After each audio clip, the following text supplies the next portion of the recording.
That's us. Ladies and gentlemen. Ladies and gentlemen. Ladies We're and gentlemen. on camera, by the way. We are back with another episode of the Manhood Tree Podcast. Today, we have some great guests on today. But first, let me introduce myself. My name is Abdul Rahman bin Muhammad. And my name is Alonzo Lee Beckett.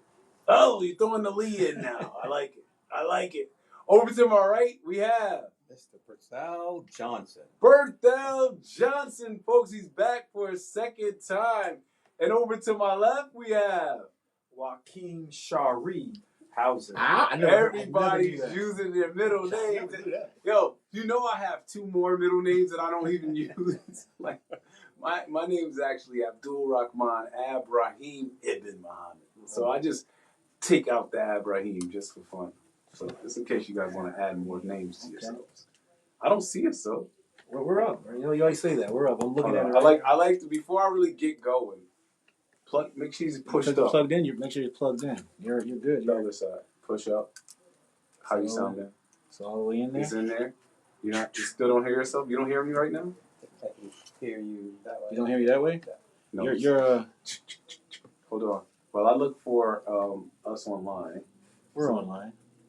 You're there. I don't know. Is your mic in? Mic's in? Mike. We're gonna roll with it. Gotcha. No, Gotcha. You sound great. Yeah, I got I don't think he was close to the mic, actually. I didn't do anything, by the way. All he did was say, oh, there it is. Oh, by the way, to use a microphone, you got to move up close to it. Oh, yeah. That's how these things work. That's how these things work. All right, tonight we're not going to be doing jokes, guys. This is actually I forgot that I wore polka dots today. Look at that guy, young and polka dotted. All right, so it's Kwame. Remember Kwame in a polka? He's my favorite rapper. It's Kwame. I thought he was going to be famous. I hate to say this, he was my favorite rapper when I was I used to like that song. Oh, man. I saw Kwame once at the mall and I lost it. Yeah, I used to had an 8th grade dance. Well, I had an 8th grade dance where I had some polka dot pants look just like that. MC Henry joints had a high top fade. Hilarious. We all had high top fades, right? No. You didn't have. You got a high top fade right now. All right, listen. One of the things that we started doing, I don't think we did this when you were on our last time. We starting off our show with a meditation minute. Mm-hmm. I don't know who came on the show. Was it Demetrius? Probably Demetrius. Demetrius came on the show, and we did a meditation minute. Yep. And so we just continued to do that over the last few episodes. So we like to. I think Joaquin should. Yes, I was just about to say that. I feel like Joaquin has a meditation minute for us. So whatever you tell us to do for the next minute, we'll do it. All right. Put me on the spot, so it's time to go. Let's go. All right, so take a moment and just close your eyes. I want you to start to breathe nice and slow. Inhaling through your nose and exhaling through your mouth. Each breath is deeper, and each exhale is going to be a little bit longer. You can close your eyes if you want to. I am. Yeah. And now I want you to think about your day. And I want you to take everything from your day that happened that you wanted to happen and store it. And everything from your day that you didn't want, get rid of it.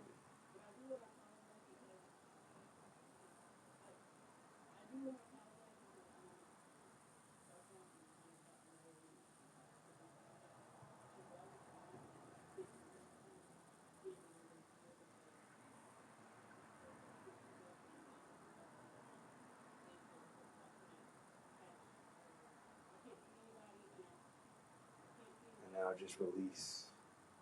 Last big exhale. Let's go. All right. That's our meditation minute. We needed that quick little meditation.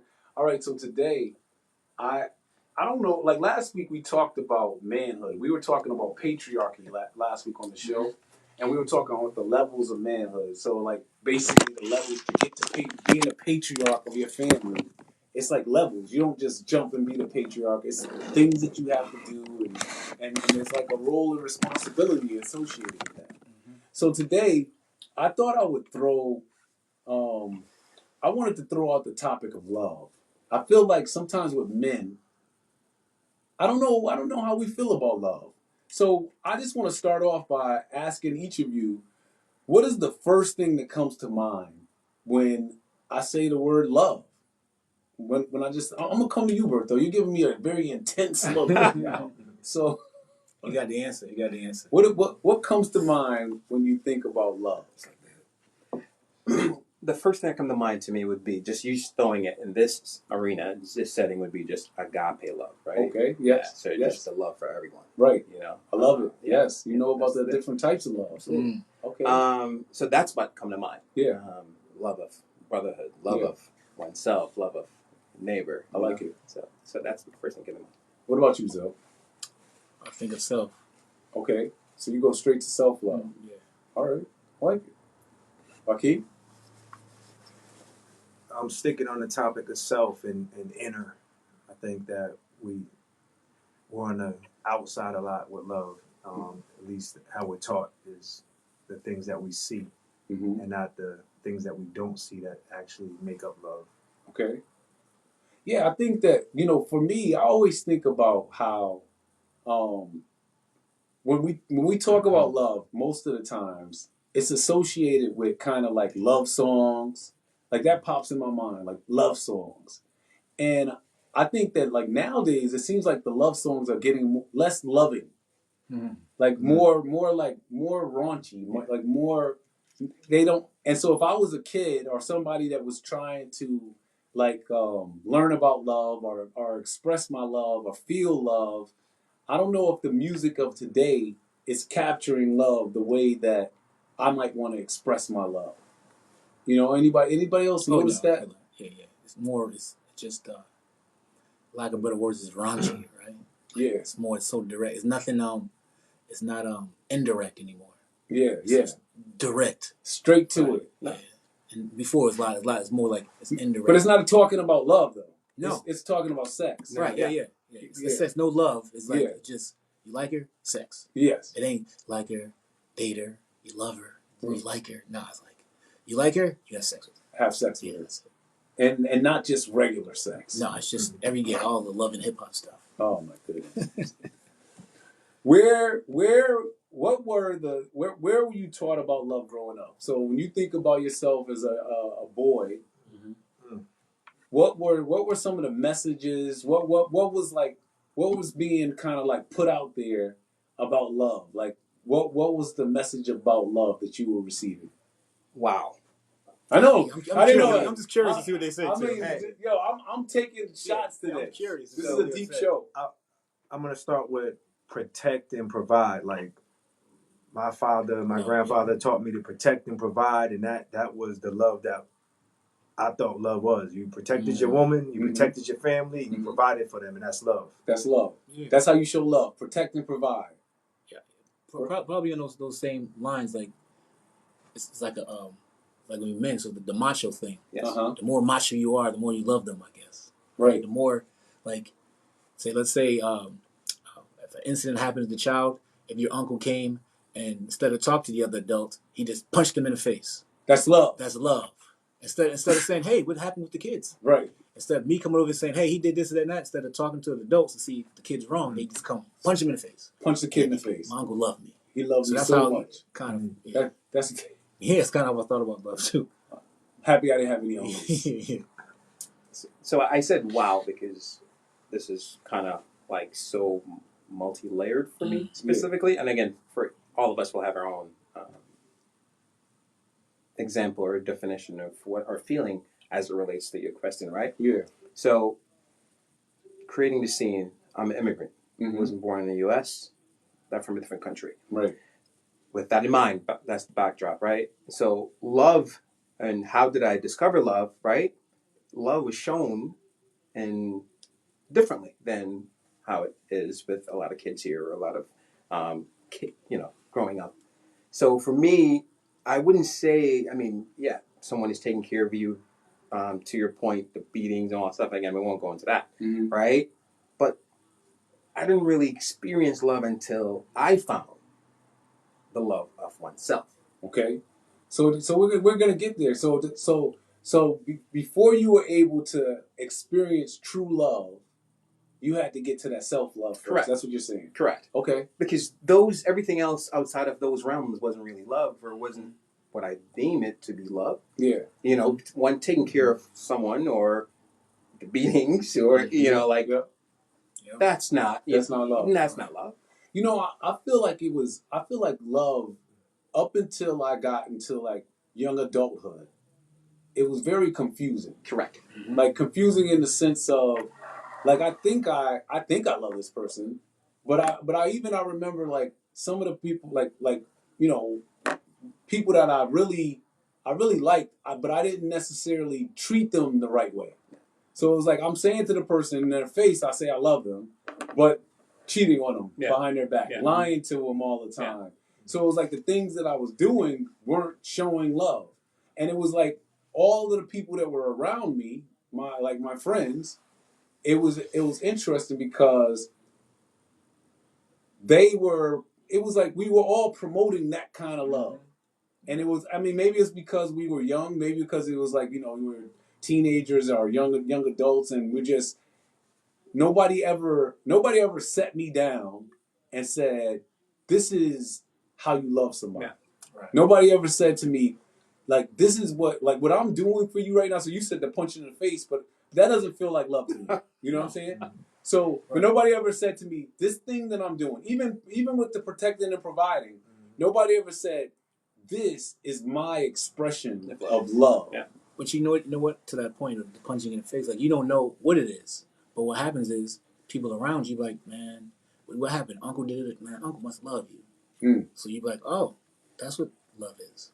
Somebody else told you that. Someone else would say that. He would be like, oh, he crazy. He did all this stuff. He didn't have to do all that. Well, your uncle loved you. Yeah. That's why he did all. You know what I'm saying? Instead of saying, man, that was wrong. Right. This is what love is. That's not love. You did it, whatever. Yeah. But so like once something happens to us, an adult, not to any fault of their own, they don't know, probably didn't know any better or whatever. They're just saying, hey, your uncle loves you. Right. That's why he protected you. Right? But that's not necessarily love. That's not how I don't want to be like, damn, so if I don't punch this person in the face, I don't love her? Right. I don't love him? Right. So it's confusing. Yeah. Why can't you shaking your head? What are you thinking? I'm just thinking about that I learned love, or thought love was what I saw in the movie, but didn't know about the work that it took. A movie's an hour and a half, and you watch a movie and you see the movie and you see them in love and they snuggling and hugging, and you say, well, that's what I want. I want that Notebook love. I want that Titanic love. And then you go try to make that with everybody, but there's a lot more that goes into it than just a movie. Right. Yeah. You can't get to love in an hour and a half. It ain't working that way. So I have another question, but I want to go deeper into, so how do you show your self-love? So we're talking about, you just mentioned it. You mentioned about self-love. You have your book here, Promise. And so talk to me about how self-love is actually, this is me talking, not you, but how self-love is actually the doorway to actual love with somebody else. Talk to me about that. Tell me why that's important. Tell me about how that looks in the real world. So we'll jump on. What does self-love for oneself look like, right? So for me, it's okay for me to cry. It's okay to say, you know what, you messed up today. Yeah. It's okay to check myself. Yeah. Like without these boundaries, without these little things, you can't be better, right?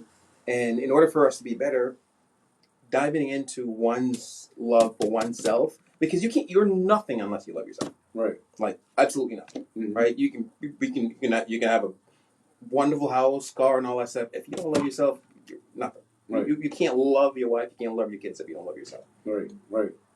Joaquin, so you wrote your book Promise. Talk to us a little bit about that and how that's connected to self-love.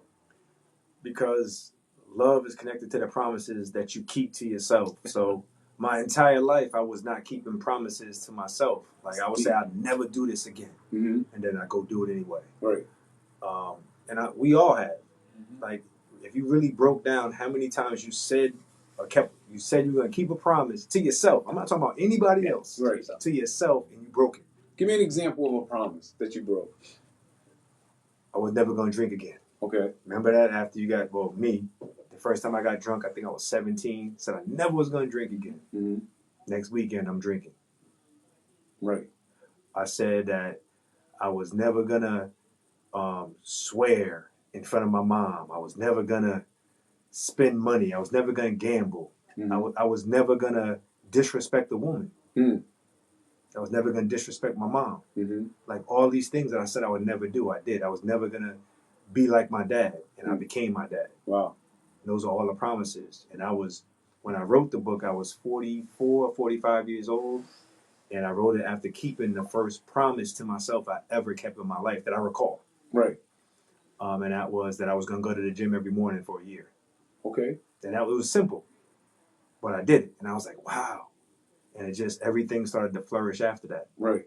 And the love part of that is that when you love yourself, you tolerate less from the outside world. Mm.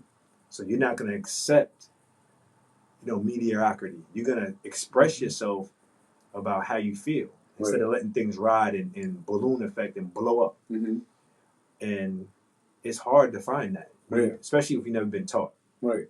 So the thing that I caught just then was basically, so going to the gym every day, it establishes some consistency, and it's also basically you saying to your body, literally to your body, that I love it enough that I'm gonna go get this workout in today. Yeah, yeah, and it feels good. It felt good. Mm-hmm. I mean, I had tried, and then it takes away. I call it. My grandfather used to say something. He used to say, "Nothing good happens after midnight." I've heard that one before. Mm-hmm. And so, when you wake up like I did every day at 5 a.m., there is no after midnight because you're sleeping. You gotta go to bed. Right. So it prioritized everything else in my life and kind of put it in order. So I started loving myself by saying, somebody be like, hey, you want to go out and watch the game on Thursday night? Nah, I got to go to the gym in the morning. Mm. So you start putting these values in place. And I didn't even recognize what I was really doing. Right. I was just doing it. And then when you look back, I'm like, wow, I started to love myself for the first time. Wow.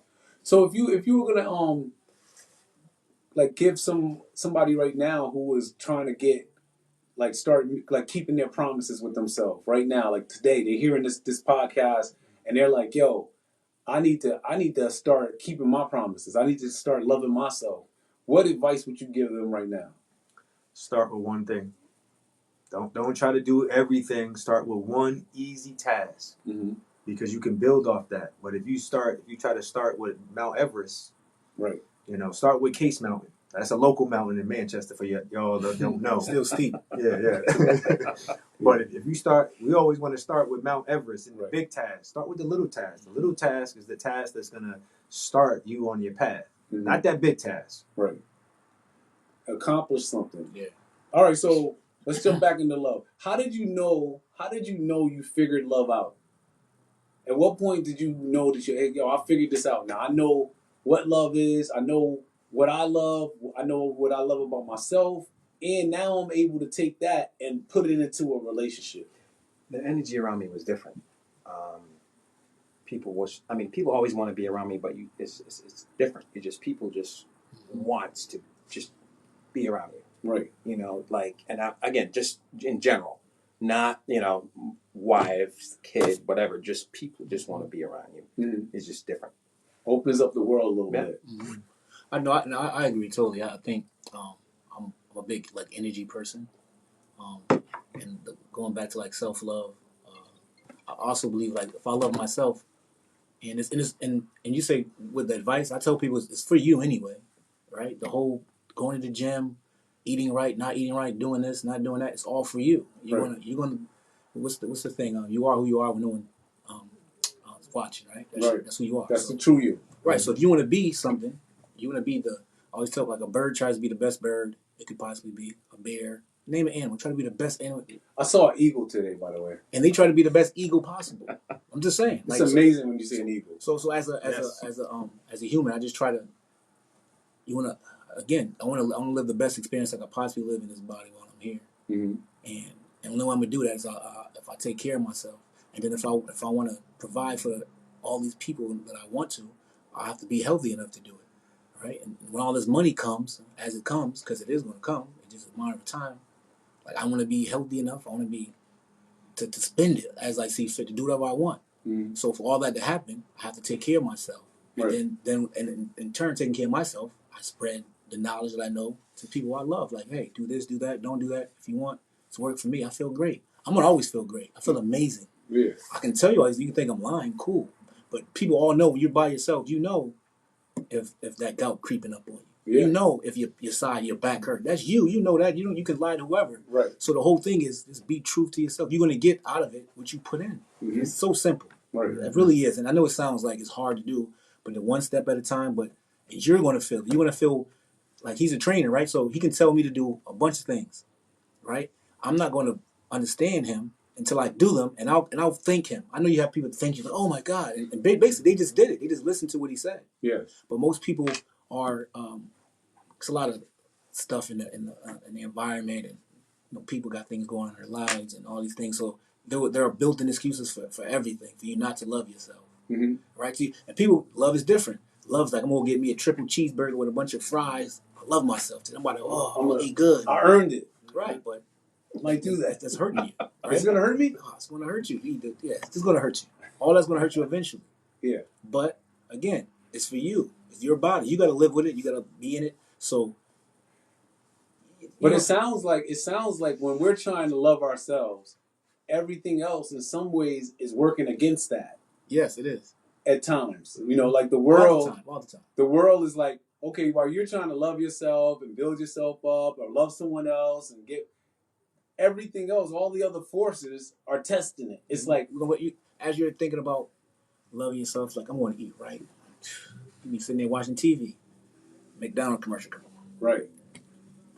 This month only, free cheeseburgers. I don't know. To say something on there to be like, man, next month. So it's things always constantly, and that should also give people like it should give you some you should feel good about that. Everyone's against you. And people like, well, we sports people, but you like to be challenged, right? People don't like. I like to assume that everyone likes to be challenged. Mm-hmm. So they're challenging you. Like you can't do it. Like you're gonna. That's what it's doing. But some people don't refer that to challenge and look at it as a built-in excuse for me to get out of it. Right. Like I'm not gonna like Ramadan. Boom. Mm-hmm. So I do Ramadan. Right. My uncle's here. Let's go out and eat. Not yet, bro. What you mean? I'm doing something. Right.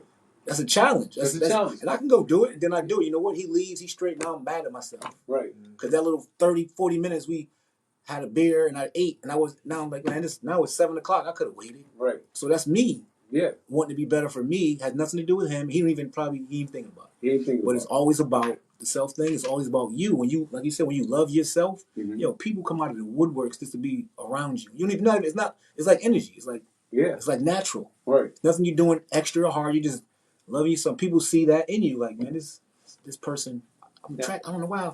It's good energy. I don't know why. It's like a light. Because of that. It's like a light. Just because of that. So love it. So I'm. This is my thought on loving yourself is like a light. Everyone sees it. And everybody becomes a moth to your light when you love yourself because you shine so bright. Mm-hmm. It ain't the dark, right? It ain't dark. It's other like you said, other people in the dark. Yeah. Nice dude, but you can't even see his light, man, because he. Yo, we talking. This is deep right so now. we go someplace else with this because I'm waiting for just to piggyback on what you were saying because physically we're talking physically, but we can't love ourselves until we mentally make the switch. Yeah. When we mentally make the switch, that transcends into our physical. Then the physical, we start doing spiritual. Right. So like again, it's a full circle of just one being better. It starts up here first. 100%. Because like all of the eating right and all that stuff, you gotta like make a decision. Absolutely. It's you gotta make a promise. You gotta say like, I'm about to do something differently. Yes. I'm about to do something differently. And I think that a lot of people have been doing stuff wrong for so long that it's become comfortable. It's hard to do something different. Mm-hmm. Imagine that tomorrow you just say, tomorrow when I get up, I'm going to do my whole morning routine. I'm going to do it different. You'll be all jacked up trying to do something different. And so it's to change it takes a little bit. And but my whole point that I want to make though is that I feel like we're never taught love. No. We're never like really, nobody ever is really like saying to us, this is love. Like I'm trying to teach you something about love of yourself, love of somebody else. I'm showing you love. Like, I want to show you true love between me and your mother. Like, me and your mother love each other. And this is what it really looks like. When does a parent do that? You know what I'm saying? It's just, you're just supposed to figure it out. And I feel like that's the part that I'm trying to, like with the manhood tree, I'm really interested in us not having to figure everything out. If you know something that I don't know, I want to be able to just tell me.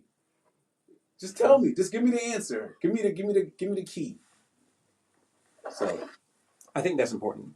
I think that's super important. Like, for instance, if you look at our kids now, yeah, to compare to how we were raised, right? And again, I preface a lot of this stuff because of where I was coming from, how my upbringing, so that makes me the person I am now, right? Right. So it influenced a lot, right? So if you look at my kids now to compare to how I grew up, I mean, I know for a fact my kids know what love is. You know what I mean? Mm-hmm. I know for a fact they know what love is between a husband and wife. Right. You know what I mean? I know for a fact the father love, the mother love, like, because these are things that we constantly say, even when you're in trouble. Listen, and I'm not going to jack you up like I used to be jacked up. Right. But this is a problem. Right. And again, it's done differently, but yet constantly and continuously, I love you. Right. And not only with words, though, with actions. Yeah.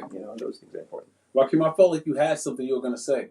Yeah, I had a few things. And you got to jump in. Don't. Yeah, I'm patient. I'm patient and listening. Oh, yeah. And I'm just vibing off of the things you're saying.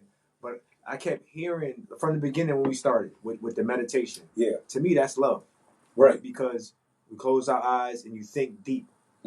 Everything that is almost bad for us is always put right in front of our face. Right. It's just, you go to the grocery store, right? All the bad stuff is right there.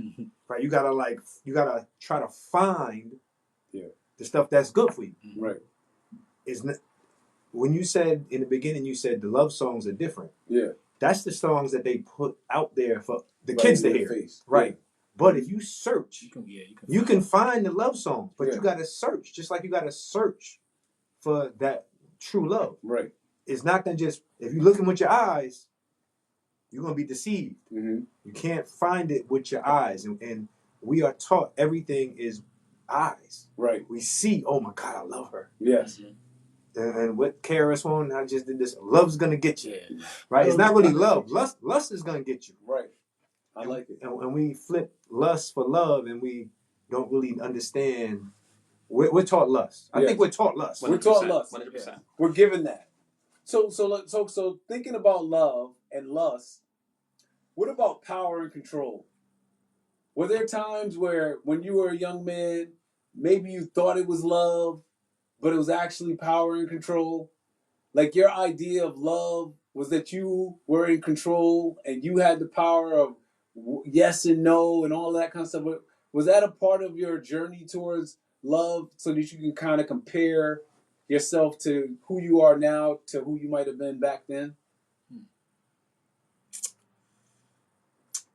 I may have thought the woman was trying to control me. Okay. In college. We was in college together. Yeah. I thought she was trying to control me.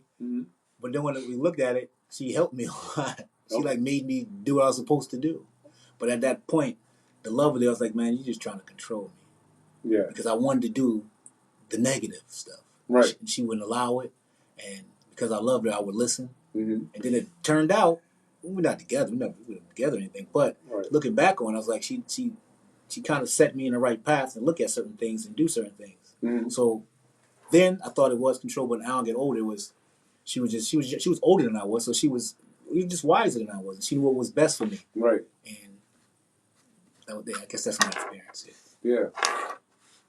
Yeah, I think that, like, early in my marriage, I used to think like I was right about everything. Like, it was like I'm older, right? I not just because I was older, but it was just my mindset was, I think, more about I don't know about power, but definitely like control. Like, I don't know if I was like, but it was like a lot of times I couldn't even see the other point of view.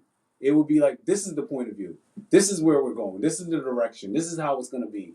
And it took years for me to start like seeing like my wife kind of like blossom into who she is. Like, sometimes I think I was even holding her back.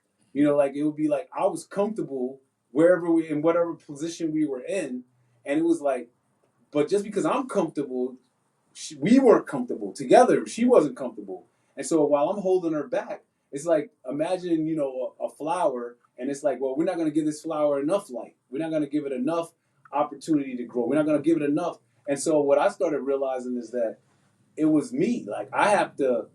I'm trying to make things my way. It's like my way or the highway, and I'm holding back the potential that she actually had. And once I stopped doing that, like I just stepped to the side a little bit, you could see her blossom into like all of what she is right now. Like, and it's like it's funny because there are times when I'm like, at work, I'm like I'm about to take over, and then I'm just like, nah, I ain't taking over.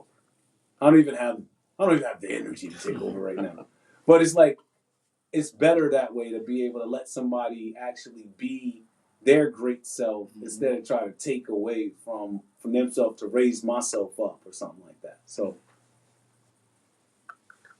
yeah, being recently married, I feel what you're saying. Yeah. Like I'm still struggling on what to say in the moment that is not offenseful but gets the point across. Right. Because a lot of times we're taught how to be offenseful. Right. And when I approach like that, where you said that power and control is like you shut it down. Yeah, shut up, go sit down. Right. I'm the boss. Right. I pay the bills. I do this. Right. And we can't always be that way. Right.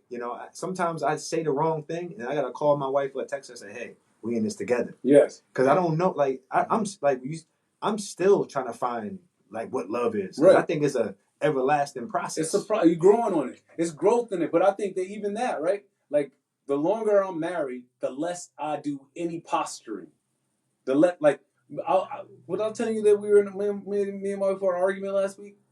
We were in an argument for 3 days. You didn't talk, yeah. We were in an argument for 3 days, and all that meant was we weren't talking. And that means for 3 days, we work together, we live together, we sleep, everything, but it's just silence. And then I had to say to myself, well, how long do I want to go keep this going? Because we're both now we're holding our ground, right? But it's like my life is more miserable without her. And it's like it wasn't like she was going somewhere. But I'm talking about even in my normal day-to-day life routine, it's miserable when I have to just be quiet and not talk to her. So who broke down? I just want to know who broke her. Yeah, because before it used to be like that was my whole thing. I could hold out forever, but that's like when I was in the mindset of it wasn't love. It wasn't allowing myself to fully to love. It was like I was being hard. Like this is how I was growing up. Like I don't need her. Like I don't need anybody. I only need me. But the reality is, no, I do need her. I do like it when she's happy, when we're happy together. I would rather that. And it's like the older I get, you guys see my luscious gray beard today. I know you've been looking at my beard. You're looking at it. You're like, golly, he's amazing over there. But the older I get, the more I'm more conscious of time. Mm-hmm. I just turned 50. And so I'm like conscious of like, yo, even if I live a long time, like, like my mother, I always tell her age, she's 77. I said she was 78 last week. She's 77. If I live that's 27 more years, right? Mm-hmm. But it's like, that's like, doesn't seem like a lot of time now. It's not. You know what I'm saying? Like, it feels like I could be 27, that 27 years could go by fast. And so it's like, then why am I wasting time? Why am I losing 3 days of love? Why am I losing 3 days of something that I enjoy, something I like? And so I'd be like, after this argument, I said, I'm never doing 3 days again. I'm like making a promise, you know what I'm saying? That I'm not even going to waste 3 days because it's just wasted time. Yeah. So I can't even do 5 hours. That's good. The thing is with me, like I'm a different cat. And, I'll be careful what I will really say, but I'm different. Mm-hmm. So my family life, outside of work and everything else is my world. So that crumbles. Right. Ain't no money being made. I can't think. No, and I don't mean like, oh my gosh, I can't do anything. It's just I'm foggy here. There's clouds, you know, and I need to be fluid there, right? So my world needs to be in line, and so little things like that, like, nah, I'm wrong. My bad. Let's keep it moving. Right. You know, like, and the thing is, too, even addressing certain things, because I'm very careful. I deal with people too, period. You know, so like those little things, my wife knows that, and we both are the same people. But even just dealing with people, period. I mean, it's just, I need for that world or my environment to just be tranquil for me to just, you know, I can't deal with all of that. Maybe I'll go to 5 hours. You never know. I mean, I'm tough sometimes, though. You know. So I have a question for you guys. And something that I'm struggling with love is that I'm not, like, for some reason I'm hardened, like still with the hugging. And my wife loves the hug. And I go home and I'm like, okay, I'm gonna give her a hug and lay on the couch and snuggle. And then I want to do it, but I don't do it. And it's like the harden, and I know it's a weakness of mine. Yeah. It's something I want to do. Yeah. Like, how do have you gotten over that hump of being like, like what? Yo, what broke you? You know what really broke me? The more I tell a story, this is a story I tell all the time. And it's about when I went to college, the first time I went to college, my father, who never gave me a hug before in my life, that I can remember. Like, I'm sure he gave me a hug when I was a little kid. I always tell that. He probably did. But on this day, my father, I'm about to go to college. He's dropping me off in New York City. He gives me a hug, and he says, "I love you." And it was like a moment that was confusing for me because we grew up hard. We grew up, you know, where it was like whoopings and pop upside the head boy and that type of thing. And so that feeling that I had, it crushed me. Like, I literally, on my way in the buildings, walking up the steps, I like had to stop. I had to hold on to something because I was just like, yo, that was what was that?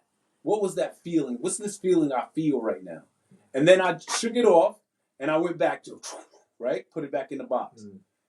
And my wife, she's a hugger. Everybody's a hugger. All these people. And the other day, the guy said in our picture, Abdul never hugs anybody, right? I always try to keep, like, I'm a person that I'm not much into that stuff. But over the years, as I've gotten older, I've released some of that, like why am I being hard? I'm like wondering what happened to me. Like, I know what happened to me. I know about the trauma or whatever, but it's like, why am I letting that hold me back now? Like, these are the people, my wife, my son, like my son, if my son walked in here right now, he's a 270-pound, 6'2" dude, right? Big kid. Junior in high school, right? But my son is a hugger.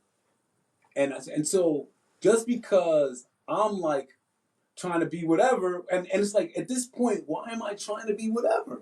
So I hug my son every now and then. I give my son a hug. My daughter, my little daughter, my middle daughter, she's like standoffish sometimes. But since she's going to college, my daughter has become a hugger. And so what I recognize is I love hugging those people that love me. So I'm decided that I feel like the tough thing, I just felt like I gotta break it. I feel like I gotta let it go and be soft, because in this world, talking about worlds, in the world with them, it's okay. Yeah.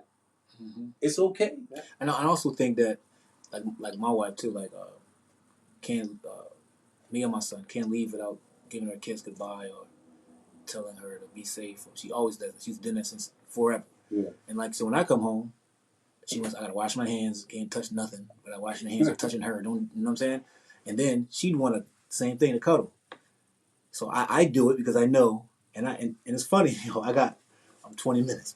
In my head, I'm thinking 20 minutes like the clock. But I know she likes to do it, so I'll do it. And then you know what's so funny? After a while, she says, "I know you just in here because you know I liked it. That's why you in here." Right. She said thank. Then the other day she said something. She was like, "Thank you." She said, "Thank you for tapping into me." I was like, oh, That's a big deal. right. You know what I'm saying? Like, Yeah, so yeah. that little thing, that was better than buying her flowers, Yes. Right. doing whatever. That was like, man, that's 20 minutes. 20 minutes. I'm thinking, all right. So now I'm thinking, if it does, I'm in the older age, so I know if she likes it, I love it. Mm-hmm. It's just Right. hugging my wife. I like hugging my wife anyway. I can watch the thing later. Yeah. Whatever. So I put that in my head. Like she's this is like I'm catering to her. Like I'm tapping into her. Like what she likes. I like that concept because you're tapping into her. That's what she dope. said. So I was like, all these years. Only took 22. I didn't say nothing smart. I was like, oh, I'm thinking to myself, damn. Yeah. But yeah, that's I don't know if that helped at all. Yeah, like you might be like, these guys are soft. So I ask you a question. I don't want to hang out with them anymore. What prevent you? Is that you have the thought, you want to do it, but sometimes, what you said, you don't. What's preventing you from it? It's almost like an instinct. It's not that I like I give her a hug when I see her and a kiss and all that, but I think I can give more. Yeah. Mm-hmm. And I'm not giving more. You know how you say you want to give more of something, but you're not actually pouring in more? Right. Like I feel I can give more and I'm still limiting myself on how much I'm giving. It feels uncomfortable, right? Yeah. You can tell. Yeah, no, I know it feels, but it's like when you try to change, we're talking about change once again, it's going to be uncomfortable. It's like you doing a different workout. Mm-hmm. And so you've been doing this workout, now you're in your mind, and we just talked about this, it starts in your mind. In your mind, you're ready for a new workout. But you just haven't been able to kind of fully engulf it in your body. And you know. Yeah. That's the key. Like you know all those things. You can tell yourself like, hey, this is wrong. I need to be doing this more. And we're talking about vulnerability too. Right. Like the whole tough thing is about vulnerability. Like it's what I realize is that the mask, like you have to have a place where you don't have to wear the mask. Mm-hmm. So it's like we just were talking about before about like who are you? Who are you really? And it's like if you got to go home and still be the person that you put on the mask for everybody out here in the world, then home ain't the place. Home has got to become a place where it's like, yo, I'm just gonna fully embrace being who I am. And so it's like a freeing experience when like I don't have to be like when you don't have to be anything except for just be yourself. You know what I'm saying? He's about to have this thing. Okay. Fast is over. Fast is over right now. We should be praying right now. So day 8. This is day 8. Yes, it is. Alhamdulillah. Oh, all right. Yo, so I think that's and as a black man, I think it's even double because when we're walking around and it's like the way you're brought up is like you're always on guard. I was talking to a kid today. I was saying like you got to keep your head on a swivel, and so it's like keep your head. But it's like yo, that is tiring. It is like all the time, every day for your whole life, and then you find somebody you love them. You say you're gonna start a family with them, and you still can't let go. And it's like, don't you deserve to be able to let go? And so, let go to grow. Let go to grow. That's that. That's it. Mm-hmm. So, what about children? Okay. We all have children. Mm-hmm. You just turned 21, didn't you? 20. That's 21. Someone just turned a birthday? Yeah, not 21. 98. So what's that? 26. 26. My daughter's going to be 30. That's the youngest. Oh, wow. What's the oldest? Brandon's 27, be 28. Oh. Wait, Brandon. So Brandon used to do the videos with me back in the day. I lost him. You lost him? You didn't pull him in, man. You got to work on him. So what about the children? What are you doing right now? You said you got this little special world. Tell us about this with the kids. So, how many kids? 4. Oh, yeah. Damn. 3 boys. I need to have a girl. 3 boys and a girl? The girl's the youngest? Yes. Oh, she got some she's bodyguards. Everything. Oh. Yeah, but she's wonderful. She's tough on her own. Oh my gosh, yeah. So my world growing up is different from the world I have now. Yeah. And I don't like what you said. We don't even leave the house without, hey, bye. Yeah. Have a great day. Like again, just those little things that just set the day off, set your energy off, and just know let's reinforce that you're loved in this world. Yeah. As you go out, this world is rough, and especially looking the way you look. Yeah. Oh yeah. Like it, you know. So like, if you don't have that, one, self-awareness, and two, the love at home. I mean, I think we have an issue as black men, as minorities, as you know what I mean. Yes. We have a big problem. You're hitting a great point. I think, like, especially when you hone in on like being a black man, and we're talking about so your kids are how old is the oldest one? 20 years old. 20. Okay. So what is it like when you have them going out into the world? Like, how are you feeling about that these days? So it's crazy. So my kid, my son Sovereign, Elvis, he loves New York. Yeah, right. Yeah. He loves New York. His mom, from my first wife, lives in New York, and he wanted to be in New York forever. Then he finally came back home working with me and wanted to do something else, right? Yeah. And I was worried because I know he's 6'3", tall guy. He dresses like every other, black kid. Yeah. You know, so I was worried. You know, because I know that you have to go out in this world not only dealing with certain things, but you gotta be a certain way. Right. You know, so I was always worried. And even now, he's here in West Hartford, and I still worry. Right. You know, do I not worry about my other boys? Yes, but they're younger. You know, and they're most of the times around me. Yeah. You know, so yeah, I can constantly, and I don't think I will ever stop. I mean, Christ, I worry for myself sometimes, and that's what's real. This in today's society, I worry. What about you, Zoe? You got a son. He's about to go to college.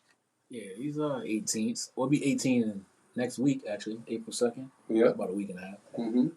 Yeah, just being with him for this period of time, explaining to him, like, you know, because he still doesn't. I don't know. As a parent, you always feel like you haven't prepared him enough. I still don't know if I have. Right. So, but he's a smart kid. He's nice. He's not a knucklehead, nothing like that. But I worry about him all the time, about setting him up to be good in the future. So again, the self-love thing. If I'm in my head, I think if I'm doing what I'm supposed to do, he won't have to think to worry about. But I still want him to do well. Right. But in my mind is, if I do what I'm supposed to do, it'll make whatever happens in the future a little lighter or easier on my family and him. But just trying to support him in anything he does. Yeah, that's it, man. That's the only one I got. So, you know, why not continue worry about him and you worry more as he leaves. Like, now he's not around me all the time. Like, he's in the house all the time. He's gonna leave and be like I was. Like my mom used to worry about me, and I didn't understand why. Right. Now I understand why she wanted to call her all the time and do all these things. So now it's the same thing. Like, man, where you at? Tell me where you at. Yeah. FaceTime me. Yeah. So, Joaquin, what about you? Yeah, I have two older boys, 27, just turned 26 on Sunday, St. Patrick's Day baby. And it's I wasn't present the way I should have been when they were growing up, you know, because, you know, I just wasn't the man I am today. So it's hard trying to reestablish what was lost, because to them, you know, I know being a child that his father was absent, when your father's not there 100% of the time, you feel like you lost a lot. And I was there, but for one of them, as much as I could be, and the other one, I wasn't really there at all when he was a child. So it's tough with them, like trying to raise them and the way as adults. Yeah. You know, I mean, my son Brandon, for example, moved in when he graduated high school. Moved in with you? Yeah. Okay. After me not being there since he was 3. He's already grown. Right. So then we had to go back and learn. Yes. And I know he appreciates that time period to now, but it's still like, I can't make up for it, but I know it's still hard for me, because he has some of the things that I have, like that, not knowing how to really truly love, to be vulnerable. The one thing that we said earlier, always be right. Like he feels he always got to be right. Right. I'm trying to relinquish that. That's hard. Yeah. To be wrong, admit you're wrong, especially on the spot. Right. Like, if we was having an argument right now, I'm right. You right, and then but maybe later leave. I'll call you and say, yo, you was right. And so it's tough for me sometimes. Yeah. I want to give you my concept. Fatherhood is forever. Did I tell you about that? Fatherhood is forever. Right now you are. Okay, so That's my like. If you buy into that concept, then it frees you from everything else. Mm-hmm. It frees you from the childhood not being there when he's a child. Right. Fatherhood is forever. So from the moment you take that concept into yourself, it's like the realization that you can start today on anything. You can, like, my father didn't meet his father until he was 25 years old. First time he ever met him. 2 years later, his father died. Before he died, though, he was able to connect him to the rest of his family. And my father's father had 26 kids. Whew.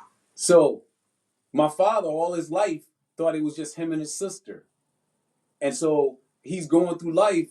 Now, he's achieving, doing all these things, but he lost this contact. He needed that. And then when he meets his father, connects to all his family, now all of a sudden it does something for him. And so what I always think about is that, like, today, my father, he passed away. But I talk about my father at least once maybe a day, maybe every other day. And so he's still with me in a way.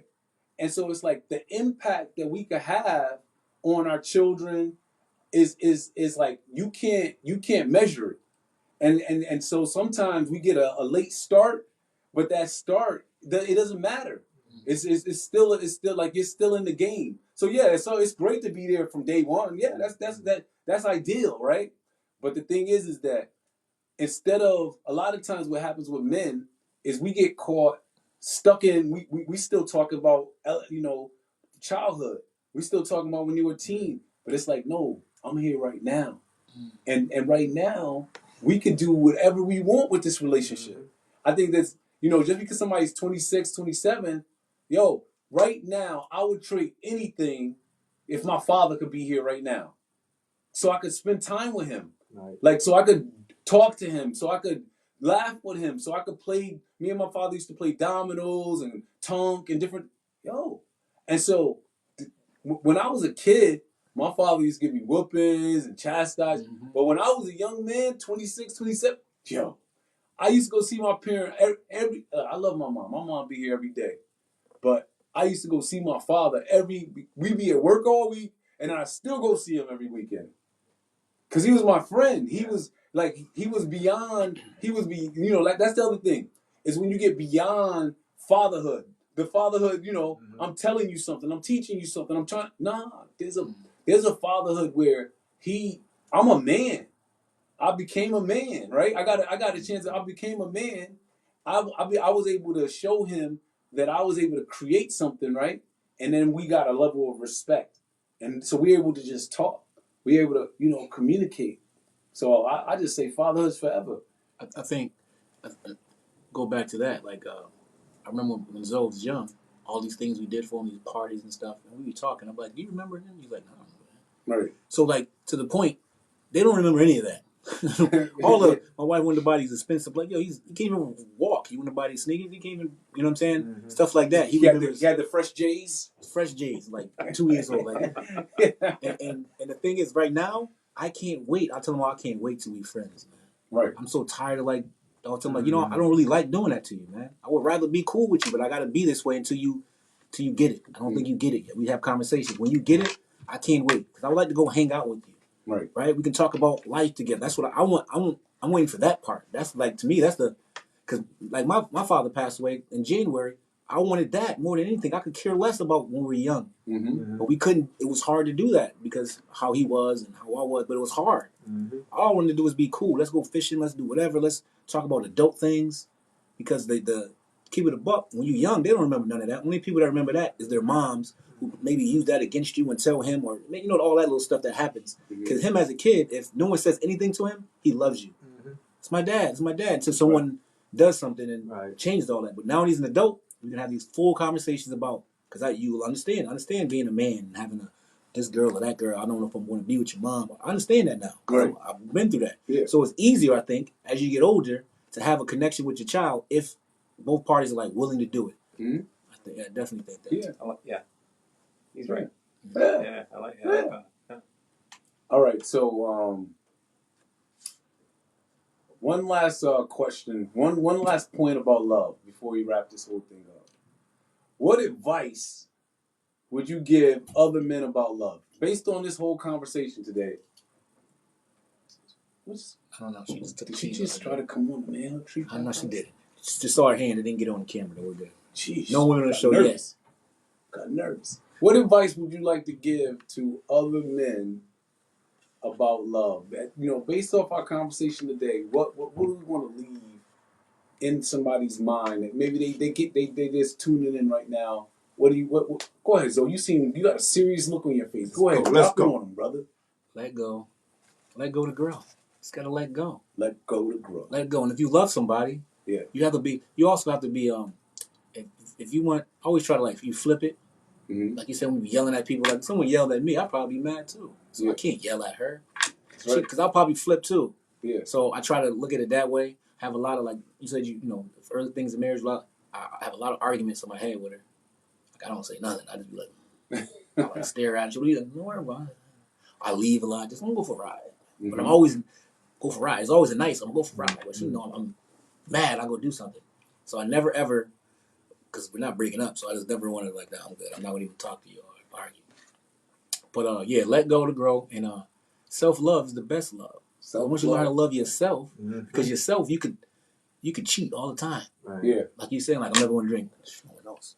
And you can tell somebody I ain't drink, but you drink. That's right. Right. So the self-love, once you get that, then everything else is easy. Yeah. And things work when people don't believe. For working out, right? That's simple. If you work out every day, Monday, Wednesday, Friday, right? Mm-hmm. On whatever part of your body, it's going to grow. Yeah. You're gonna treadmill. It's going to happen because you put time into it. And that works with everything in life. People just put in the time. Find somebody you don't know how to work out. What do? You find a trainer because he knows how to do it. Right. There you go. Right. If you having mental issues, you go to a therapist. Right. So it's people in their professions. Don't come to me. They can help you. Hey, listen, I didn't say that. No, don't come to my people. I mean, come to my people. Don't come to Abdul. You was giving therapy earlier. I thought you was back open for business. No. Don't tell anybody that. I'm not taking clients start April 1st. April Fool's Day. Yeah, no. It's true. Don't come. Berthel, what's your advice? We're gonna jump on that afterwards. It's definitely start with self-love. Self-love. That's important. Yep. Without that, you can't even be a fraction of what you would like to be. You can't even be the father that you need to be, the husband that you need to be. Mm-hmm. You have to be able to address that first. Self-love. Yeah. And it's important too, again, I stress this, right? Us, minorities, black and brown people. Yeah. It's very important. Black people, because no brown people are watching us tonight, so it's all black people. Fair enough. I'm just kidding. No. It might be two. I don't know. If there's a brown person watching, my bad. There's only 3 people. I'm going they're all black. That's important. Joaquin, what you got? Start with you. Okay. Start with yourself. I think a lot of times we think that someone else is going to be great when we find someone else. It's going to be great when we make money. It's going to be great when we get all these things. But if you don't start with you, you don't establish who you are, all those things are just going to fall apart. All going to fall apart. And I messed up a lot of people trying to find them when I wasn't prepared and I wasn't ready. All right, here's my advice. I'm putting out a challenge. I would like for anybody that's listening to actually try to love deeper than they're loving right now. I don't know where you are in your love journey right now, but my challenge is that you go a step deeper. That you and see, when we're talking about love, we're talking about vulnerability. We're talking about allow yourself to be a little bit more vulnerable, a little bit more less tough, and I'm challenging you to let yourself love the way you really want to love, because I know you want to do it, but you're holding yourself back because you're scared you're gonna get hurt. Hey, you might get hurt. You might get hurt. I'm just gonna put it out there, but it's worth it, because what if you don't get hurt? What if somebody actually loves you the way you want to be loved, and you don't get hurt, and you're missing out on it because you're holding back? So I challenge you to love deeply, deeply, deeply. All right. I got a couple of I got one advertisement. next Friday night we're gonna be doing a Bike Vessel, the movie. Oh yeah. At Mark Twain House. This was a movie about a father and a son who drove their bikes 1,500 miles after the father had 3 open heart surgeries. And so, and we're going to have a panel discussion. We're going to talk to the people, the stars of the movie. And so, if you guys are not doing anything next Friday night, join us for Bike Festival. Also, that's the kickoff before the Hartford Step Off Classic, which will be the next day at the Bushnell. And so the Bike Festival will be at the Mark Twain House. The Hartford Step Off Classic will be at the Bushnell. We already did my beard update. As you can see, after 3 months, we're almost up to 3 months. My beard is luscious. It's back. It's strong. By July, it's gonna be. I mean, oh my God! If you can imagine what my beard's gonna look like in July. Right now, I mean, Joaquin's looking at it. He's like, "Dang, it is looking real thick." I know. I shaved it in January, and then people were like, "It's not gonna grow back," but it's coming. Just I do a beard update every week, so. All right. Zoe's not a fan of my beard because he can't grow a beard. You can't either, right? You guys are both beardless. We choose not to. I've been working on this for a long time. Have you been working a long time? I do have a secret formula that I use on my beard. No, listen. You should use Hector. Remember, Hector had Hector had nothing. He couldn't do anything. He found some product online. Yeah. And now this dude has to.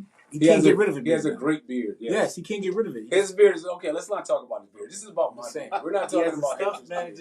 Hector's not even watching the show. He's never been on the show. We don't want him on the show. His beard is young. mid. It's very young. All right. We always wrap up the show with 2 things. We wrap up with what is some manhood-ish you did this week? Some manhood-ish you did this week and a little brotherly advice. Joaquin, I'm coming to you first. What is some manhood-ish you did this week? In the last 7 days? Manhood issue? Ish. Like like the curse? But, man-ish. Manhood-ish. This is the Manhood Tree like podcast. Took out the garbage, son. I don't know if that's manhood-ish. My wife takes out the garbage in my house. My son does. It's my son. Yeah. Discipline the kids. Okay. The 27 to 26-year-old? Nah, I stepkids. So. Oh, okay. I have to say, damn, that's some heavy discipline. That is. No bar for you. 11 and 13, so, Yep. Okay. Man, you can go. I don't know. What you got, Brooke, though? I mean, I'm always doing ish on a daily basis. What you doing? So, what are you doing? Tell us about it. I mean, just one today. Just just being a father or a fatherless. Yeah. I mean, it's just that simple. Simple as that. Yeah. I like it. What you do this week, Zoe? Come on. You know what I did? Today? What you do? Today I was in Cromwell. Yeah. Some of the worst kids now. I'm just kidding. I was in Cromwell with the kids and teaching the young African American kids about we were doing some stuff and they was acting up. So I took those kids and brought them and taught them some history about themselves. Nice. That was great. About some some African dudes, some Mansa Musa, some Egypt dudes. Just told them about some things and what do they know and you should go study this. Go look at this. And they was like, why do you use this? I was like, yeah, look at that. That's an actual history teacher tomorrow. Hey. Ask her tomorrow who this is and see what she says. So I did that. That's good. Hey, my manhood-ish this week, you know what I did? I did some brotherhood yoga. Oh, yeah, I did yoga too. I did some brotherhood yoga, man. I forgot all about Yo, yoga. that's some manhood-ish. Yo, my growing. I was sitting on a chair half the time. Y'all didn't see me get up, and I was over drinking water. I was drinking water right in front of Yo, I'm just drinking this water. Yeah, I was can't done. drink water. He's Muslim. Yeah, for him, he's drinking water. I can't fast. I mean, I was But I would think that I was in there though. in my presence, he wouldn't drink. We're only here for an hour. He's like, so fasting's over. Yeah, man, this girl going great, brother. I got kidney failure, man. So you gotta. I've never seen. You know what? Maybe I've never noticed. You never seen me really drink like water. that. No. Around without. Not during Ramadan. I don't really see him drink any water. Right. But during Ramadan, he drinks a 6-pack a day. Because we're not doing brotherhood yoga. Like he's like, I don't know. I don't usually sweat. I'm usually like chill as a fan. And you have hours in there like. Well, I keep 2 centimeters. Yo, when he got up there, I was like, longer. Yeah, we're gonna be here for a while. I'm like, what is wrong with this? I was like, I'm gonna go sit in this chair, and then Booker was over there like, ugh. No. Your boy, wanted to tell you, your boy sounded like Darth Vader the whole time. The other dude, I was like, who is that? He's like, Yeah. I was like, who is that? He was breathing very that's deeply. breathing techniques. Yeah. Yo, it's something like Darth Vader the whole time. I was like, No, at one point I was, what was it called when you like Dog. in a plank? I was in a plank and I looked up and he was on his head and I was like, all right, yes, this is too much. He's doing more. He's like, why is he doing I was like, yeah. It's I an was like, inversion. yeah, It's an yeah. inversion. I was like, yo, this is all right. special stuff. I'm officially done now, just because he's on his head. So, anyways, that was my brotherhood son. All right, what about a little brotherly advice? Give us something, Zoe. Oh, I'm still on the. You know what? What? Biochemistry. Right? Everyone should know. Biochemistry. We talked about it. Everyone should know what food does to you when it goes in your body.